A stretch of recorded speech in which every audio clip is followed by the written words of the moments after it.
ಪಶ್ಚಿಮ ಏಷ್ಯಾ ಬಿಕ್ಕಟ್ಟು, LPG cylinder ಪೂರೈಕೆಯಲ್ಲಿ ವ್ಯತ್ಯಯ, ಪರ್ಯಾಯ ಇಂಧನ ಬಳಸುವಂತೆ ಸರ್ಕಾರ ಸೂಚನೆ, ಮಹಿಳೆಯರ ಆರೋಗ್ಯದ ಮೇಲೆ ದುಷ್ಪರಿಣಾಮ ಉಂಟಾಗುವ ಆತಂಕ. ಭಾರತದ 16ನೇ ಜನಗಣತಿ ಇಂದಿನಿಂದ ಮೊದಲ ಡಿಜಿಟಲ್ ಜನಗಣತಿ ಆರಂಭ. ಸ್ವಯಂ ಗಣತಿ ಮೂಲಕ ವಿವರಗಳನ್ನು ಸಲ್ಲಿಸಲು ಅವಕಾಶ. ಟೋಲ್ ಬೂತ್ಗಳಲ್ಲಿ ನಗದು ಪಾವತಿಗೆ ತೆರೆ. ಏಪ್ರಿಲ್ 1ರಿಂದ ಟೋಲ್ ಸಂಗ್ರಹಣೆ ಸಂಪೂರ್ಣ ಡಿಜಿಟಲ್. ಫಾಸ್ಟ್ಯಾಗ್ ಯುಪಿಐ ಮೂಲಕವೇ ಶುಲ್ಕ ಸಂಗ್ರಹ.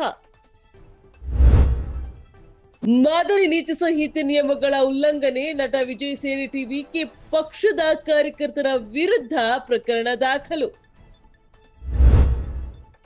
ಬೆಂಗಳೂರು ಆರ್ಸಿಬಿ ಪಂದ್ಯದ ವೇಳೆ ಸರಣಿ ಮೊಬೈಲ್ ಕಳ್ಳತನ, 18 ಲಕ್ಷ ರೂಪಾಯಿ ಮೌಲ್ಯದ 21 ಮೊಬೈಲ್ಗಳು ಪೊಲೀಸ್ ವಶ. ಪ್ರಮುಖ ಆರೋಪಿ ಸೇರಿ ಅಪ್ರಾಪ್ತರ ಬಂಧನ.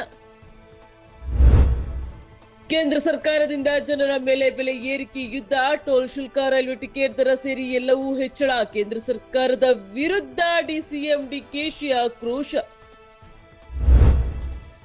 ರಾಜ್ಯದಲ್ಲಿ ಇನ್ನು 2 ವರ್ಷ ನಮ್ಮದೇ ಸರ್ಕಾರ, ನಾವೇ ಮುಖ್ಯಮಂತ್ರಿ. ಸಿಎಂ ಸ್ಥಾನ ಬದಲಾವಣೆ ಗೊಂದಲಕ್ಕೆ ತೆರೆ ಎಳೆದ ಸಿದ್ದರಾಮಯ್ಯ. ಬೆಂಗಳೂರಿಗೆ ಆಗಮಿಸಿದ ರಾಷ್ಟ್ರಪತಿ ದ್ರೌಪದಿ ಮುರ್ಮು ಆತ್ಮೀಯವಾಗಿ ಬರಮಾಡಿಕೊಂಡ ರಾಜ್ಯಪಾಲ ಗೆಹ್ಲೋಟ್. ಹಿರಿಯ ಅಧಿಕಾರಿಗಳು ಗಣ್ಯರ ಉಪಸ್ಥಿತಿ.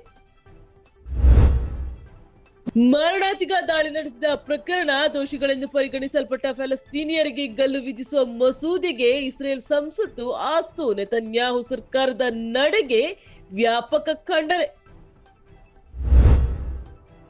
ಜೈಷೆ ಉಗ್ರ ಸಂಘಟನೆ ಮುಖ್ಯಸ್ಥ ಮಸೂದ್ ಅಜರ್ ಸೋದರ ಅನ್ವರ್ ನಿಗೂಢ ಮರಣ. ಸೋದರನ ಅಂತ್ಯಕ್ರಿಯೆಗೂ ಭಾರತ. ಮಸೂದ್ ಅಜರ್ ಸಾವಿನ ಸುತ್ತ ಅನುಮಾನಗಳ ಹುತ್ತ.